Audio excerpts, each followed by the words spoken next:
All right, family, we're in the house. Black Power is the General Sara, Suten, Seti. Y'all know what time it is.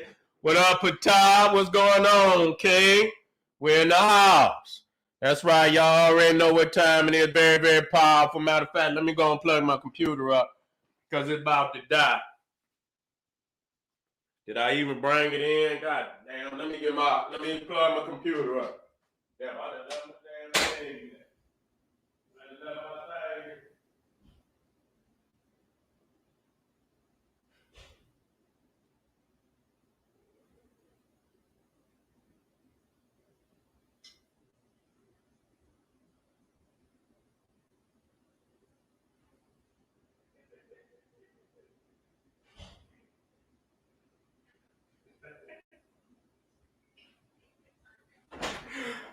All right, family, we're about to get busy. I hope y'all ready.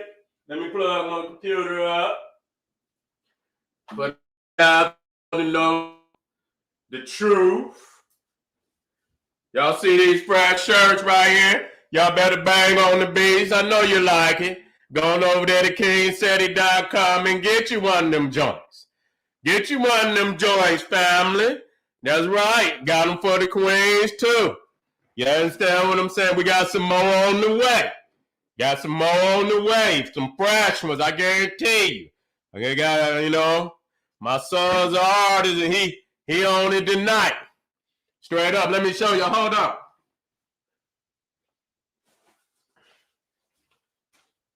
I know y'all like that collar right there. Yeah. I know y'all like that collar right there. You feel me? Yeah. Yeah. Go on and represent now. Yeah, you see that garb? You got that Seti, you got that Garvin, Malcolm back there. Yeah. Yeah. Yeah, that's how we do. Go on over there. kingseti.com. Let me get my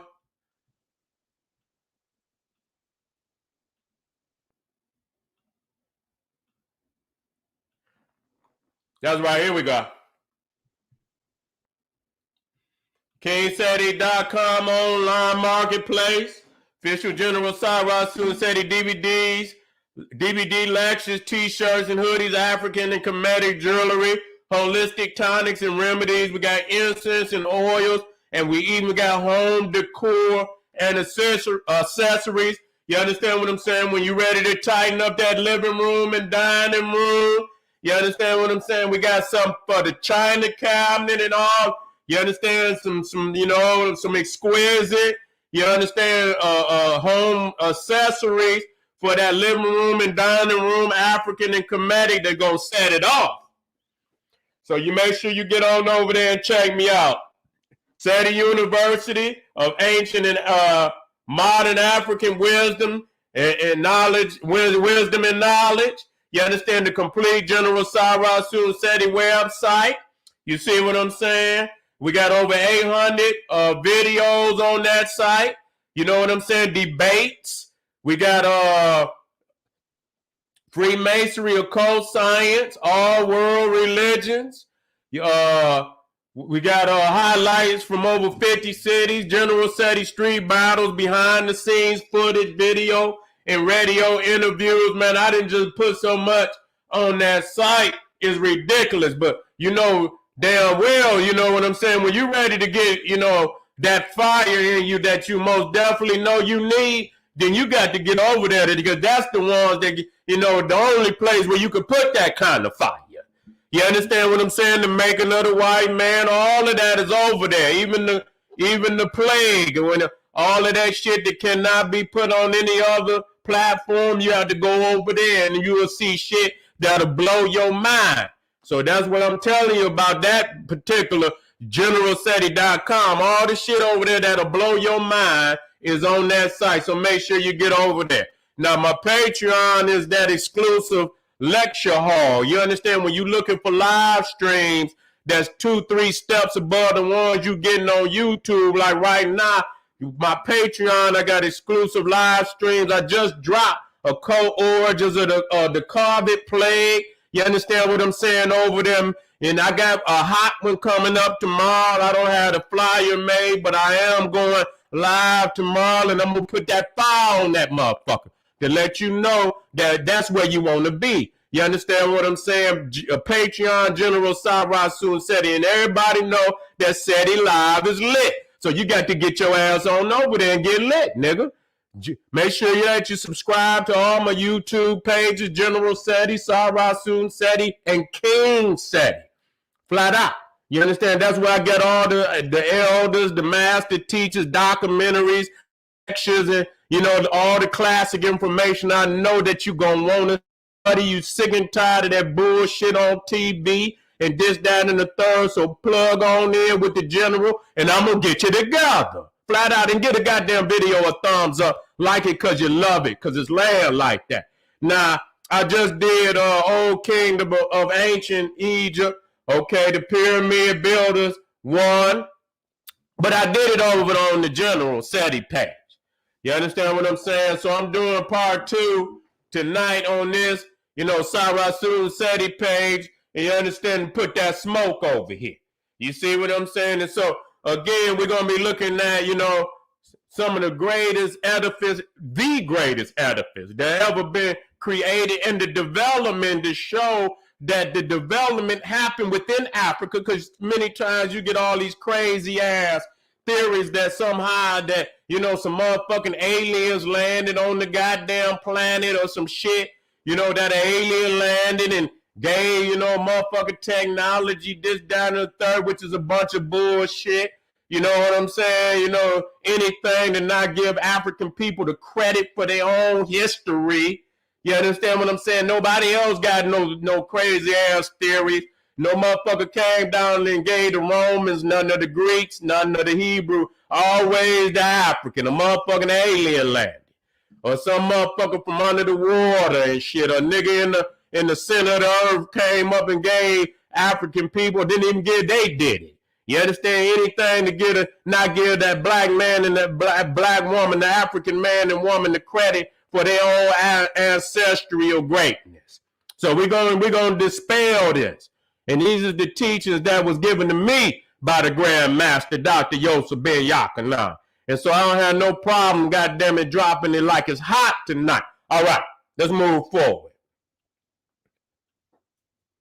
Now, as we know, you know, the history of Africa, the history of the Nile starts in the interior of Africa. As we look in the center, you see the criminally renamed lake. You see the lake at the beginning. Now, you got to go all the way up the Nile. And you'll see the criminally renamed Lake Victoria. Now, ain't no goddamn lake in Africa named no damn Victoria. They ain't even got a lake in goddamn Britain named Victoria. So how the hell, if she ain't got one in the motherfucking nation that gave birth to her ass, how the hell she gonna have a lake in Africa? That just show you the insanity of these people. To come in another man, another woman's land and kill the people, pillage the soil, pillage the ground, pillage the animals, pillage everything on the continent, including the people, and then begin to rename, you know, the geographical landmarks of Africa after them. You understand? That's where we have failed, because we should have been scratched this shit off the goddamn map. The only reason I'm saying, you know, because if you went to a map today, then this is what is identified as, and so that's the only reason, and that's why I most definitely say and most definitely let you know that it's been criminally renamed through imperialistic genocide. But that is the source of the White Nile. Now, a lot of people say, well, goddamn, Seti, you got the map upside down. No, nigga, you upside down. The map is top side up. South Africa is the top of Africa. It's the top of Africa because we came from the beginnings of the Nile. We came from out of the Central East Africa. You understand what I'm saying? We came out of South Africa. You understand? So our people was in Central Africa, Southern Africa, before they came down into North Africa, which is Egypt, which is Nubia. You understand what I'm saying? All those nations are at the bottom. They're down the river. We came from the top of the river. You see what I'm saying? So Egypt is down north. You see, Ethiopia, Uganda, Rwanda, Burundi, Kenya, all of those areas are up south, and Egypt is down north. And so you got to know the flow of the river. The river is flowing out of the highlands of Africa. You see, in the highlands of Africa is at the source of the river. These is where the mountains are located. And so when you look at that lake that they criminally renamed Victoria, it is a mountain lake. You see what I'm saying? It is a mountain lake. And so when you get down to Egypt, the land is much lower. You see, and so the river is flowing down north. Now you got two branches, you got two major branches of the Nile. You got the Blue Nile and you got the White Nile. You even got a portion which I'm more focus on the Sun that a lot of people don't talk about, but I'm gonna get off into that too, soon. I'm gonna make sure I get off into it. And so because the Egyptians made it clear that they came from the beginnings of the Nile. And when you understand the geography of Africa, you understand the man who controls the source of the river controls the river. Because if he dammed that river anywhere up in, and we have to clarify that Egypt is solely dependent on the Nile for water. You see what I'm saying? It's solely dependent on, and even Nubia. Shit. You talking about the Sudan. They dependent on the Nile. And so as you go further and further up the river, you see what I'm saying? You got more control. You're in a position of power. And just very recently, because Ethiopia is in the process of constructing new dams. You see what I'm saying? That's right. I say somebody it came up at the same time. Ethiopia is constructing new dams right now. And Egypt is, they disgruntled talking about they would go to war with Ethiopia. Well, bring it on, bitch. You understand what I'm saying? Because that should be the reason why, you understand, Africa dispelled these invaders. You understand what I'm saying? And you know what? Our people eventually knew, even though that as long as they could keep control of the source of the river, that they was gonna put the pressure on the invader. They was gonna put the pressure on the invader. You understand? And that was gonna be the impetus to put them on up out of there. You see what I'm saying? So once you understand the river, you understand the Nile. When you talk about the Blue Nile, you talk about the Blue Nile coming up out of Ethiopia, the White Nile coming out of Lake Victoria. The criminally renamed Lake Victoria is the source of the White Nile. Now, the source of the Blue Nile is Lake Tana in Ethiopia. Now, even though the Blue Nile is the shorter of the branches of the Nile, the Blue Nile is the most powerful. You see what I'm saying? And so, that's actually where majority of what you call the silt, and the silt is that rich soil that comes down the river every year when the Nile flood. It comes out of Ethiopia. And so for hundreds of thousands of years, millions of years, you see what I'm saying? That silt has been coming down out of Ethiopia, collecting down in the Delta region of Egypt. And so even during the time of Herodotus and Diodorus Siculus, that they said that, Lower Egypt was underwater. You know what I'm saying? The prior use called Lower was underwater. You understand? A vast amount of that was underwater, and it was Menes, the first pharaoh of Egypt. Just let's say Egypt. Ethiopia exists, but he was the first pharaoh of Egypt, and as a aquatic engineer, he put an S in the river. He was able to turn the river. And, he turned it west. You know what I'm saying? Going towards Libya. And when he did that, a lot of the land, the water receded.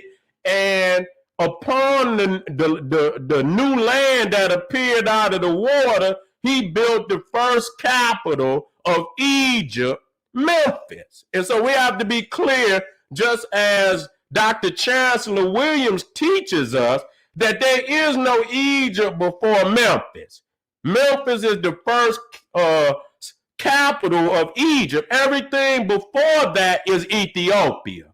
And so they have us confused when they get to talking pre-dynastic Egypt, Upper Egypt, and that's Ethiopia. You see what I'm saying? And so once we understand that the civilization came with the flow of the river, you understand what I'm saying, Dr. Ben? Dr. Ben taught me that our people mastered the river first. Looking out into the river, they would see logs floating down the river, and then they understood the buoyancy of the logs. They would see the logs floating down the river. They seen the buoyancy of the log, and what they did is at first they would just ride the log. You understand what I ain't saying they went far, but you know how people, when they find out something, they just ride the log, and then eventually they will begin to carve the log. You know what I'm saying? And then dig the log out, and and get down in the log. You know what I'm saying? And so that's how they began to evolve in, boats and this, that, and the third. And so they mastered the river even before they rode the backs of animals. You know what I'm saying? They rode that river. And so as they went down the river, the science progressed. And as you're going to see, as they coming down the river, the art of making pyramids progressed as they move down the river. Okay? And so we're gonna get off into this.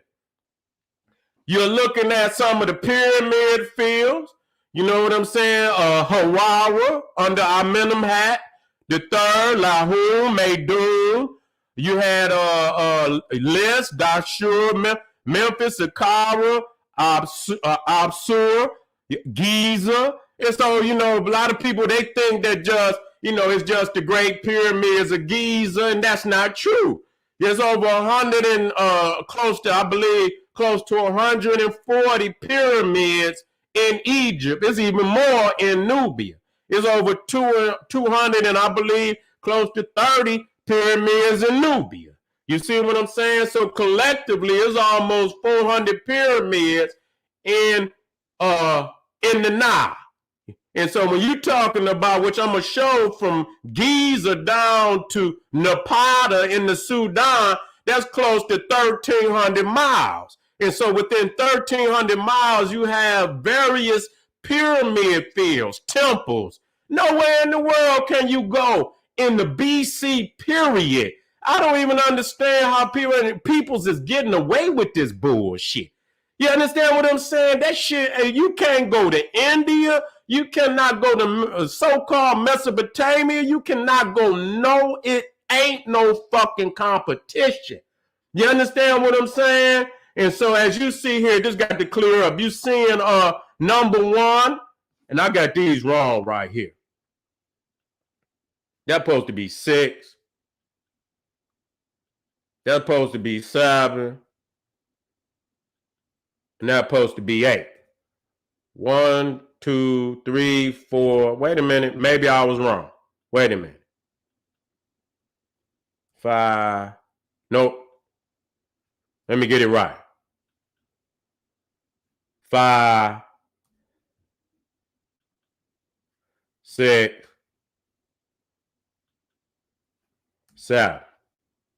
That's how I go right there.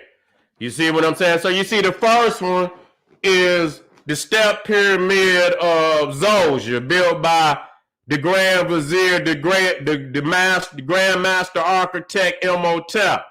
And then you see number 2, Meidum. You see, and you see it's very, it was a very tall pyramid, but it collapsed. It was a failure. They trying to move to, they tried to, they was moving from the step pyramid to the true pyramid, and they was failing. You see what I'm saying? They was failing at it because, this is evolution. You see, and then you see 3 at Dashur, the bent pyramid, which, to a large extent was another failure. They was trying to evolve into the true pyramid, and then there was some architectural mishaps which caused them, when they was going to the top, that there was some cracking in the stone. There was some miscalculations which caused them to quickly just, angle the top off, and it looked bent. You know what I'm saying? So they call that one the bent pyramid. So you see from 1, Saqqara, which is a step pyramid, and then you see 2 and 3, Meidum and Dashur. You see those as technically failures. They evolving. And see, I believe Meidum was started by Huni, which was the last pharaoh of the 3rd dynasty. You understand what I'm saying? And then you got Pyramid 3, Dashur, and 4 most definitely were built by Seneferu, who, and number 4 is the red pyramid. We're gonna show them up in large visuals. You see, number 4 is the red pyramid of Seneferu, which he used red granite from Aswan. You understand? So that right there is enough. You know what I'm saying? The red granite from Aswan. So right there, it shows you that they were selling it down the Nile even at that time. You see what I'm saying? And so then you see 5, you see Khufu. You see, that was the son of Seneferu. And they make the red pyramid number 4. It's actually larger than number 7, Menkaure. You understand what I'm saying? Matter of fact, the 4th pyramid of the red pyramid is actually the 3rd largest pyramid on the planet. And so they did a disservice by making it that small. You see what I'm saying? And then Khafra. Now, when you talking about Khufu's pyramid, you talking about that pyramid is almost, it was 481 feet. And so when you talk about a story, when they say a building is so many stories, you talking about that pyramid is almost a 50-story building. Khafra, number 6, his pyramid was slightly smaller than Khufu's. It was about 443 feet. So that's still, a 44-story building. You see what I'm saying? And then Menkaure is actually, but when you get up on it, even though it's smaller than the other 2, it's still because they build it with such megalithic stones.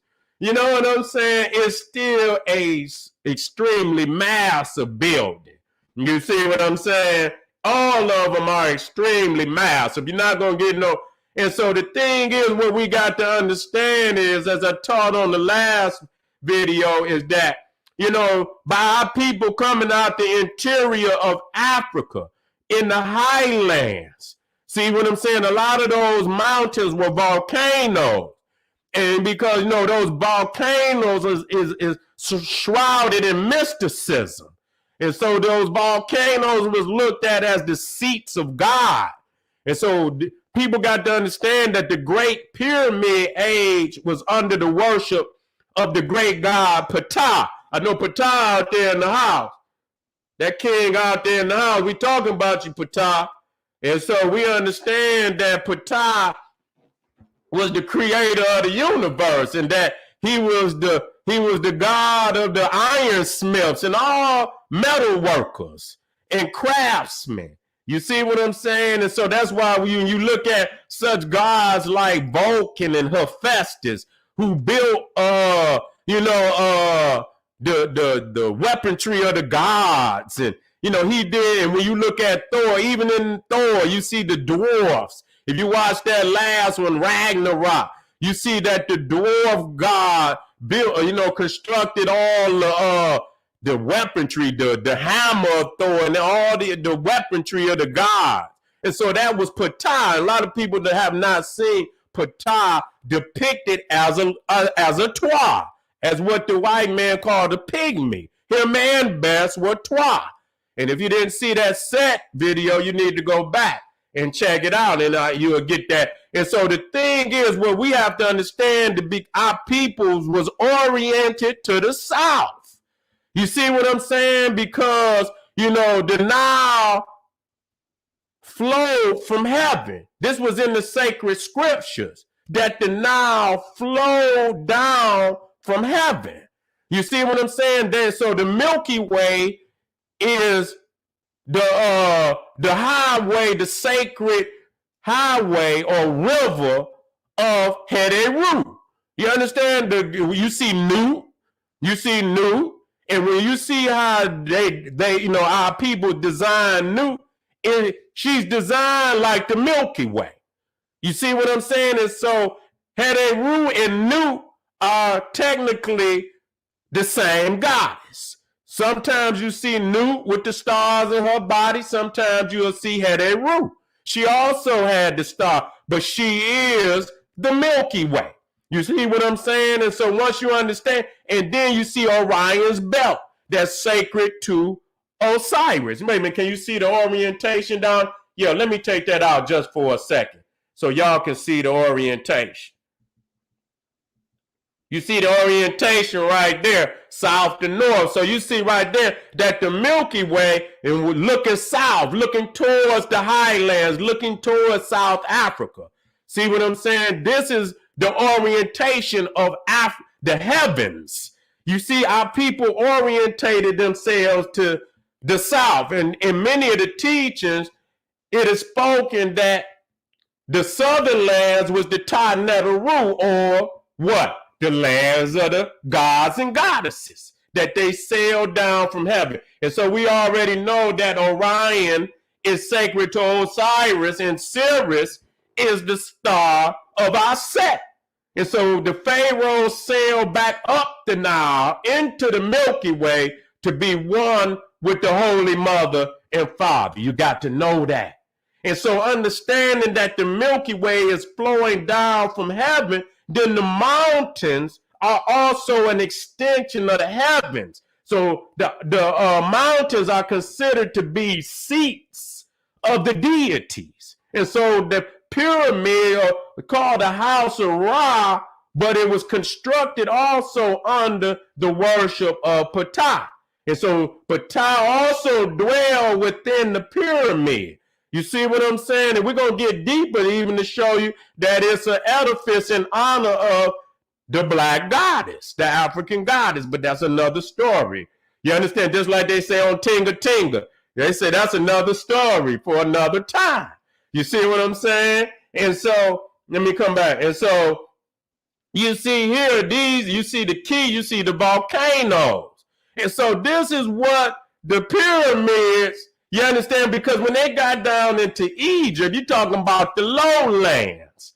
You see, they didn't have all the mountains in Egypt, in the lowlands. And so what they were doing, they were reconstructing heaven on earth.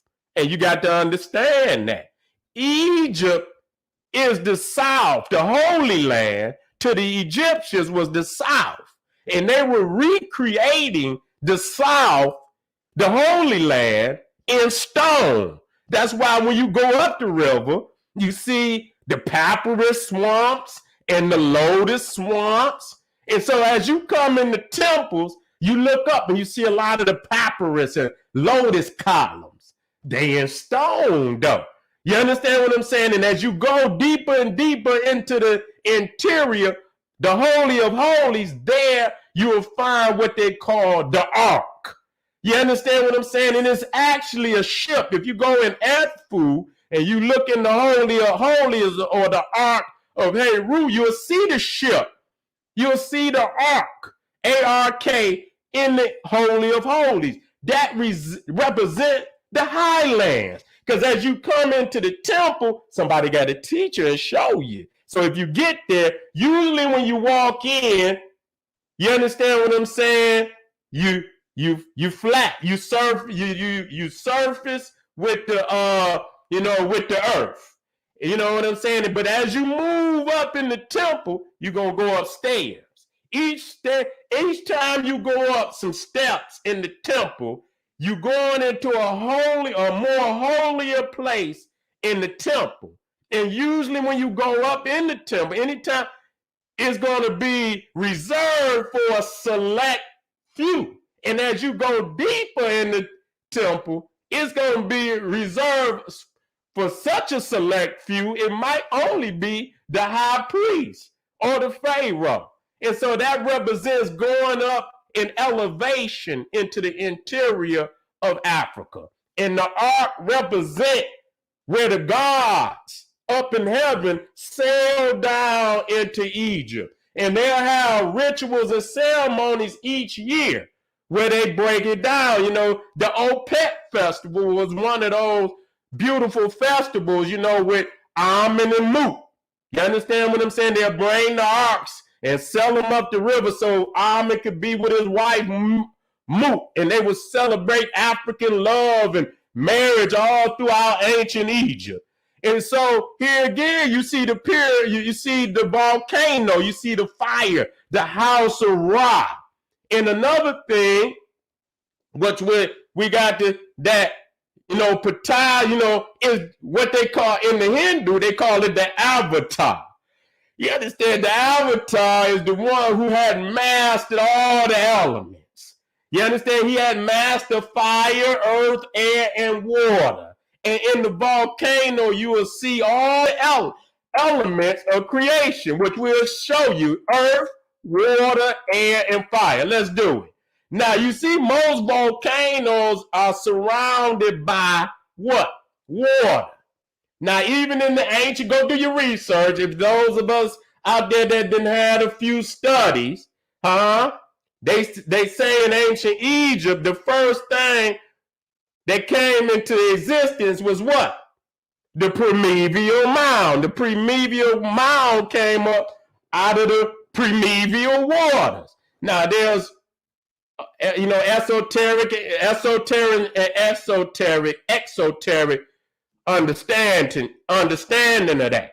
Okay? And so, but we're gonna deal with this one right here. The esoteric.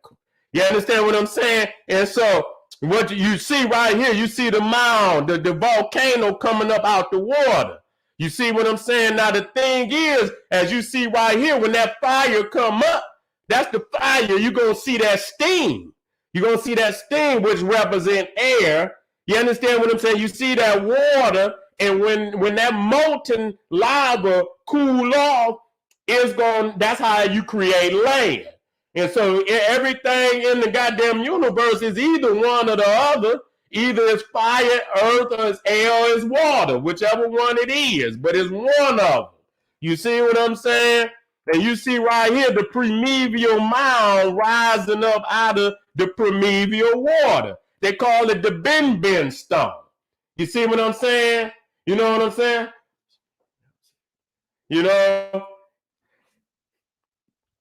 And so we say it don't be no negativity out there now. Y'all niggas keep it 100. If you gonna be a motherfucking grouch or a Grinch, take your ass on, nigga. You know what I'm saying? And so you see right there and the sun sat on the primeval mound. And so that's technically where you get, those are the volcanoes. Now, when you go into all other religions, you understand what I'm saying? They create an occult understanding of that. You see, Moses goes up on Mount Sinai and he talks to God. And you see, they say fire and shit is shooting and shit. You know what I'm saying? It's a volcano. You see what I'm saying? It's the worship of volcanoes. And you see, and so again, they stealing, from our theosophy. They're stealing from my spirituality, even Olympus, gods. And so mountains have always been considered seats of the gods. And so again, as you see, the river is, this is coming down the river. As we move down in sequence, in chronological evolution. You understand? We came down the river, so we saw Egypt as the bottom. You understand what I'm saying? But then, let me show. Let me. But the Egyptians, because they understood where they came from, let me do something right here.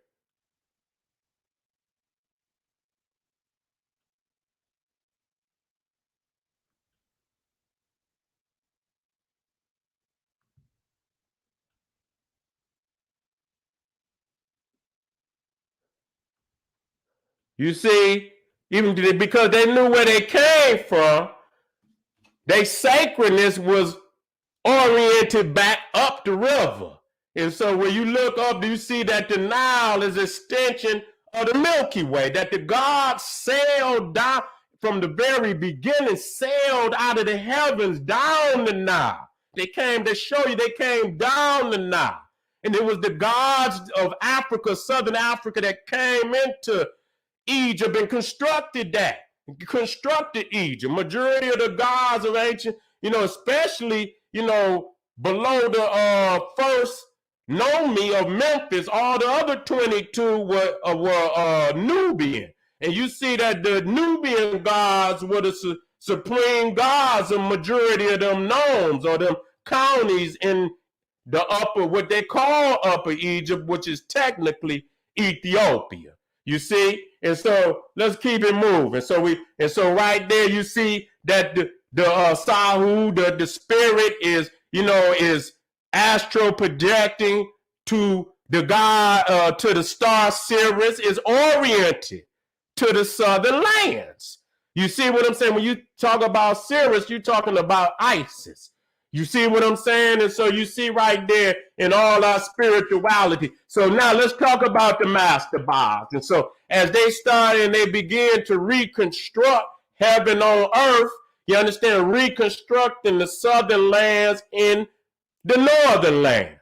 And so the thing is, they could see even from pre-dynastic burials that the what you call the underground burial, the underground portion of the temple or the mass or the tomb primarily stayed the same from pre-dynastic burial.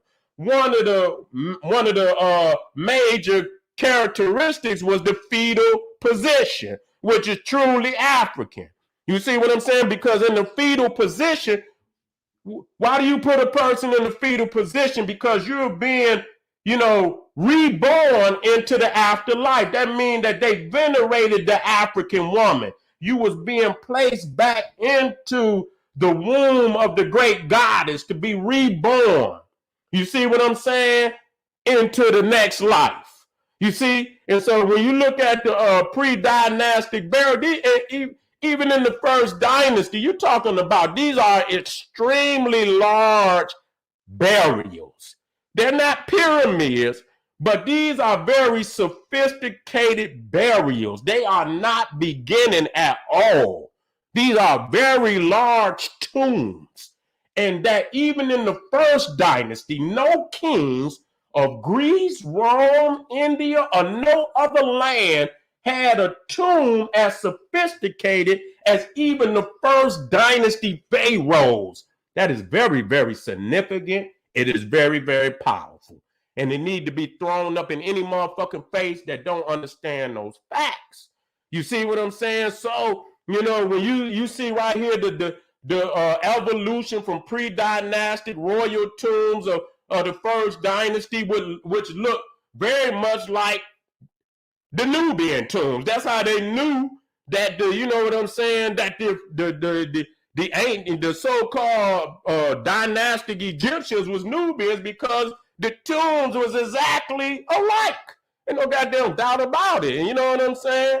And so you see the early stone mastaba. Now the mastaba is just a single level building.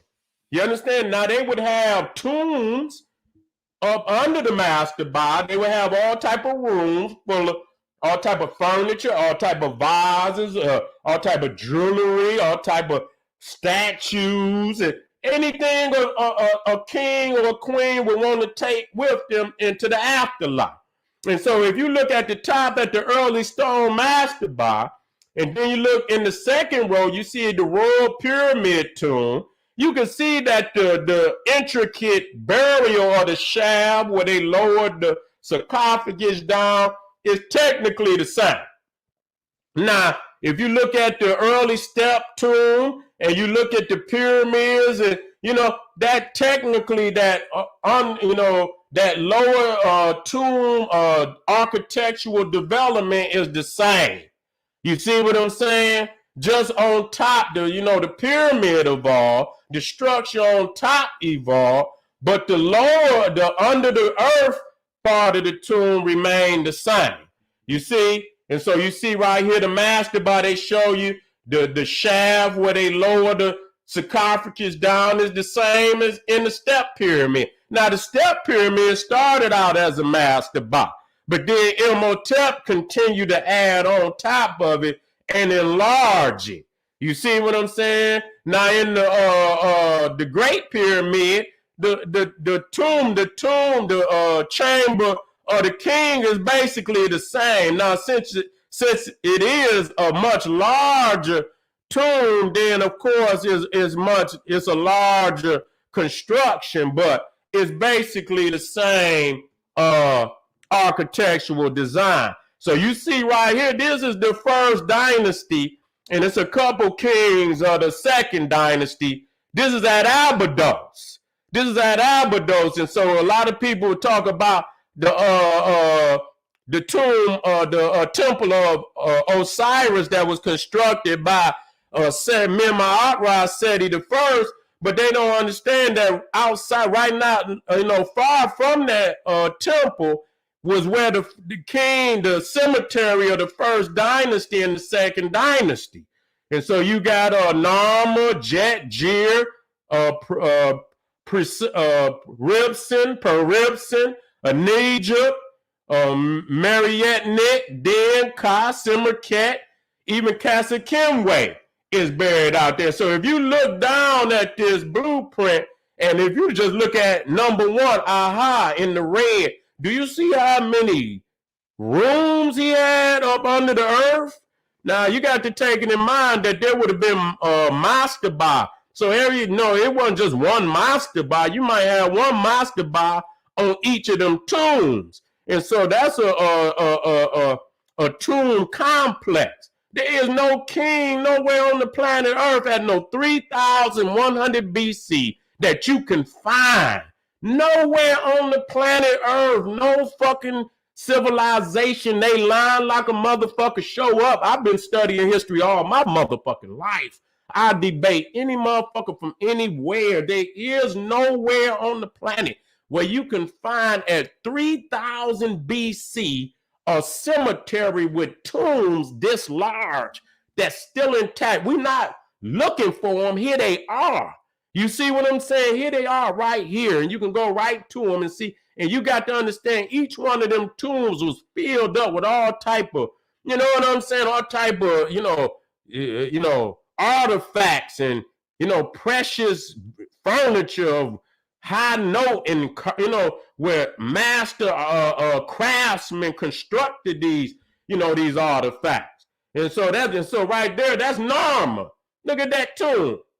Look at that tomb. Look at that goddamn tomb. Look at the rooms. You understand what I'm saying? Look at the rooms. What you think was it? And so this is the first king. So right there they ain't beginning. So it wasn't hard for them to understand that they came out of Nubia because they had the same exact tombs. That's why motherfuckers can't get away with lying no goddamn more. And that's why they say, fuck it, let us build this ass one dam and let us disconnect, you understand, a lot of these facts. You understand? Let's disconnect from a lot of these facts, you see? And so this is what one of the, a mastaba would have looked like. on top of one of those tombs. You see what I'm saying? These wasn't just little bitty tombs. These were megalithic structures, to a large extent. You see, and so as they develop, see, that's the first level of Imhotep. They began to stack them. You understand what I'm saying? They began to stack them. And that's how you got the step pyramid. He started with this is a mastaba. Mastaba is a single story tomb. And like if you was to go back, you would see that many of these, this would have been on top of a lot of them tombs. I mean, these rooms or the grave or the tomb of these various kings, they would have had a mastaba on top of it. You see what I'm saying? And so you see right here the first stone structure in history above ground, because many of these graves had stone underground, and that's why they lasted so long. And so the pyramid of Saqqara is the first stone structure that's still standing, at least.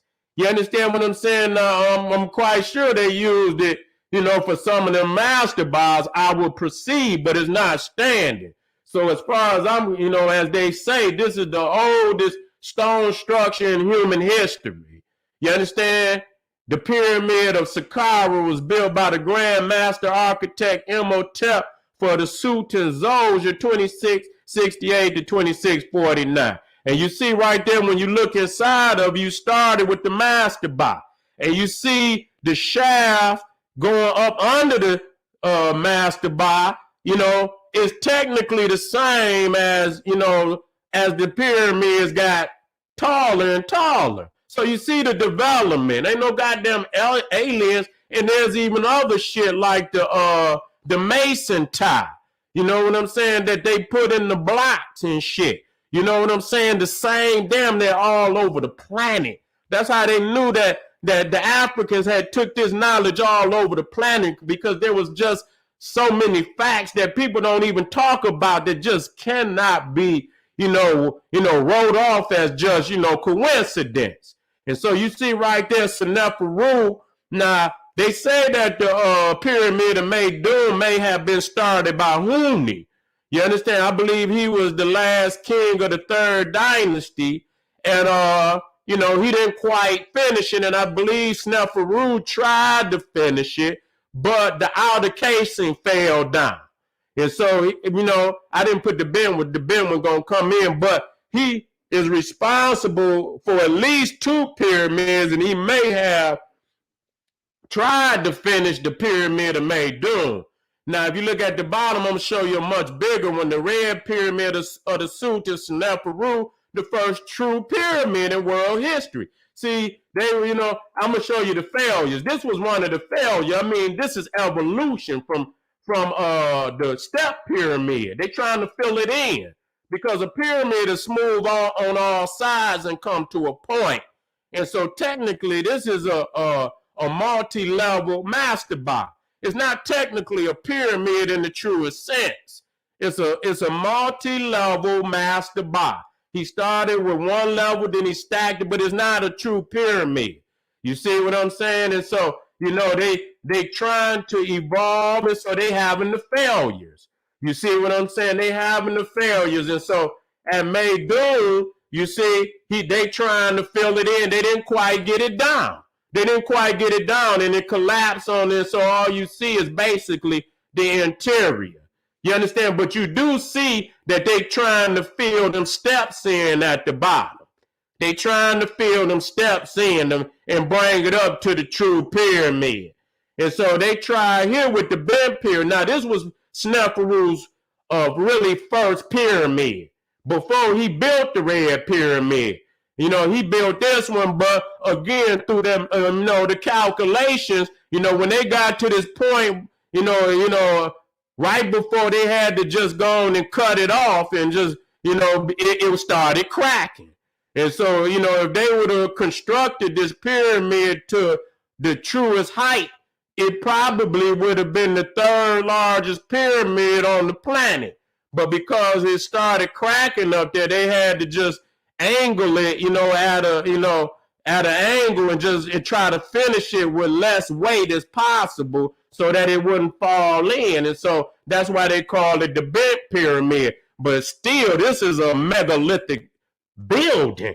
Man, that's a megalithic building. That building got so many volume. You know, when you talk about the volume, you know, with the base and, you know, the length and the height of that building, the volume of masonry on that building right there, bit or not, is unbelievable. It's got to be at least,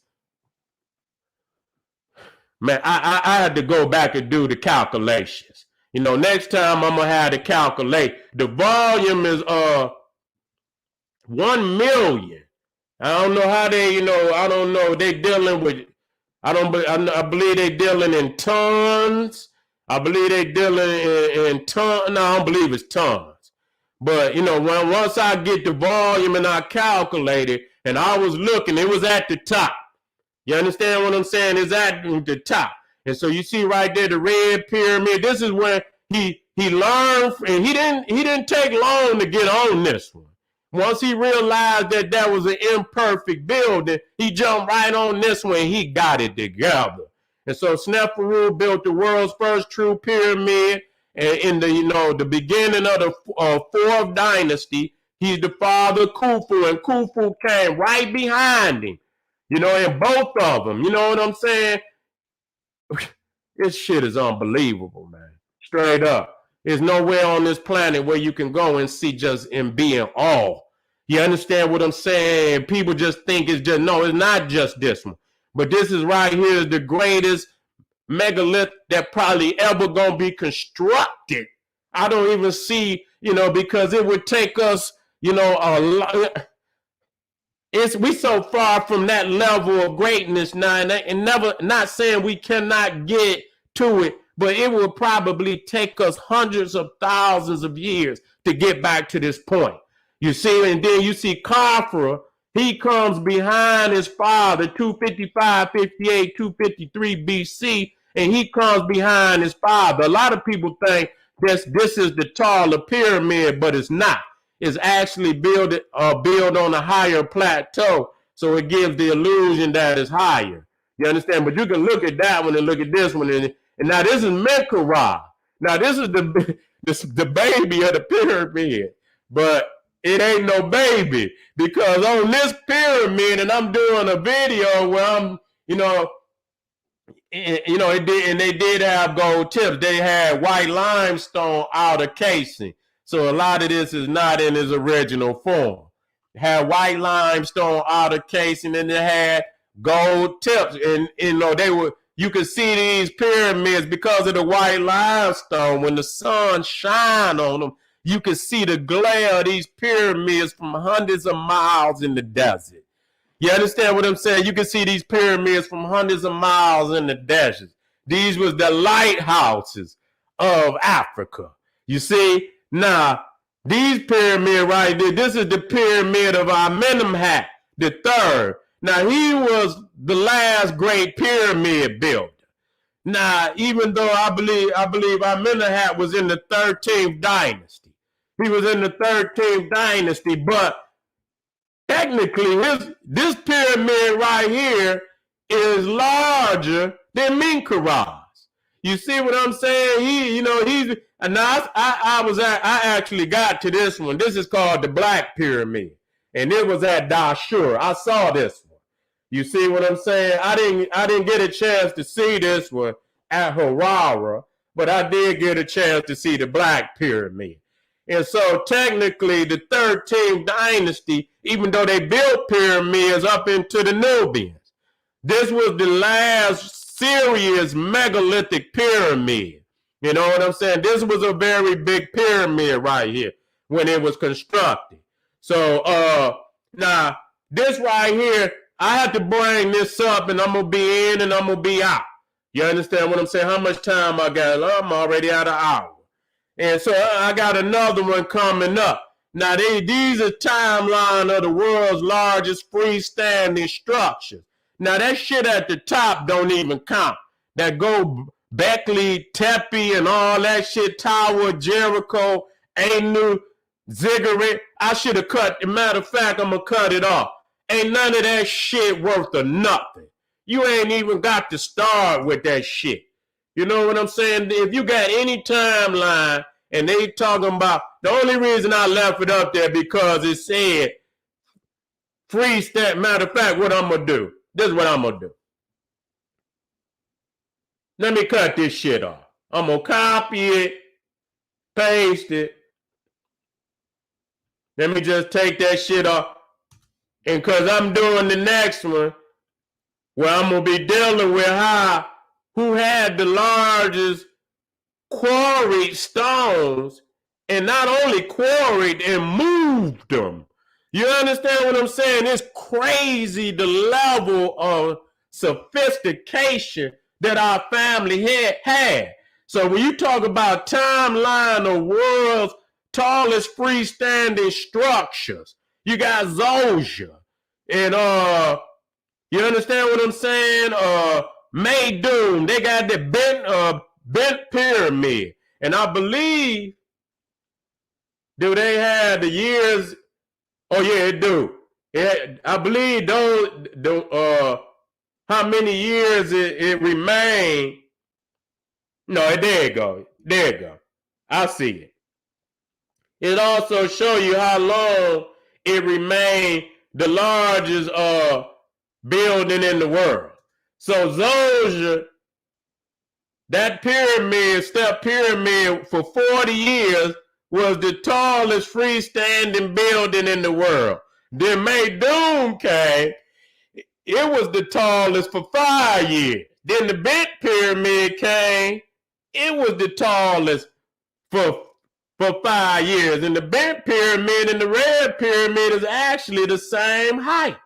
It's actually the same height.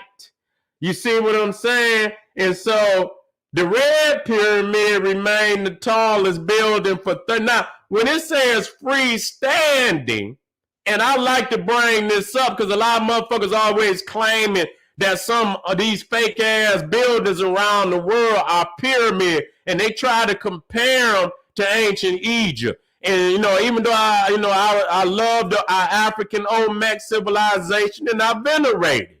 I seen one website tried to compare Teotihuacan to fucking Giza.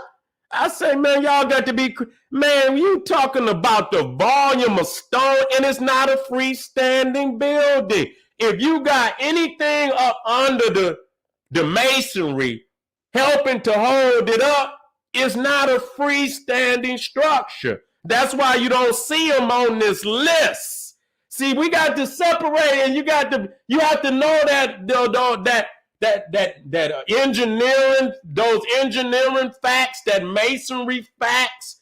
You understand what I'm saying? We the first made. We got to know that to separate ourselves. So when you look at majority of the American so-called pyramids, they got mud mound, they got dirt mounds up under them, and you can see when they begin to fall down, you will see the mound is up under them. Those are not freestanding structures. It got to be held up by its own weight and construction. It cannot have no help. You see what I'm saying? So the only thing, the pyramid is held up by its own weight and structure.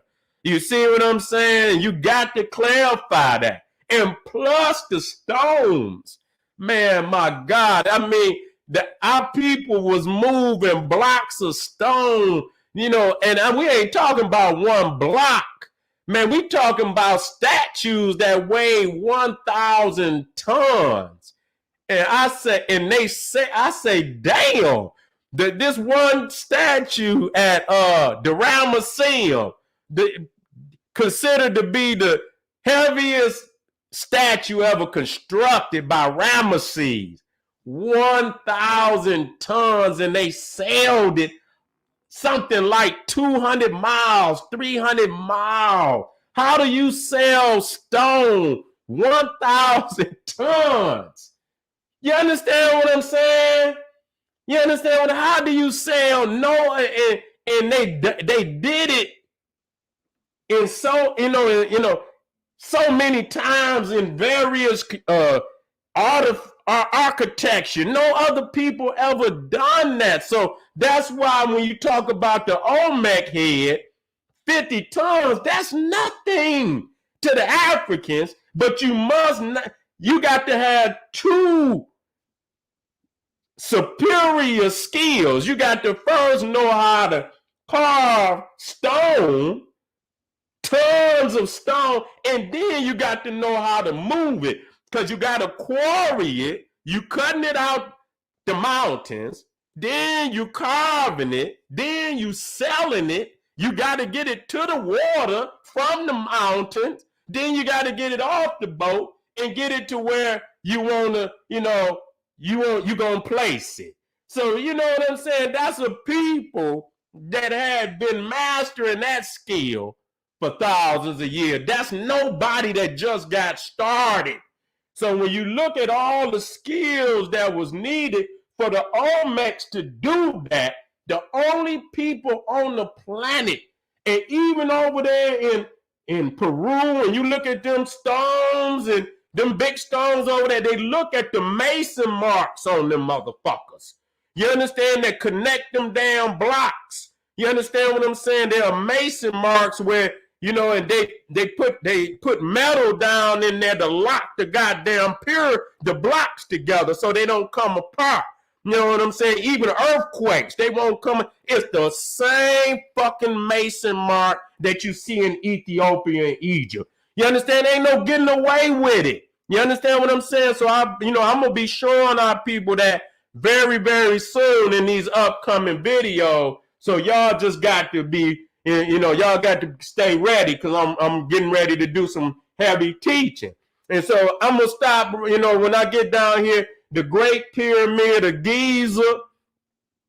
Do you see that in the middle right there where it say Great Pyramid of Egypt or Giza?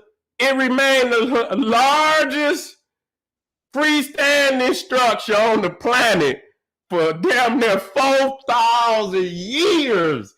God damn, man, you talking about superiority. And still in volume, it's still the largest building in volume on the planet, still to this day. So when you talk about that in volume, man, listen here, we is dealing with gods and goddesses. That is what we are showing the development.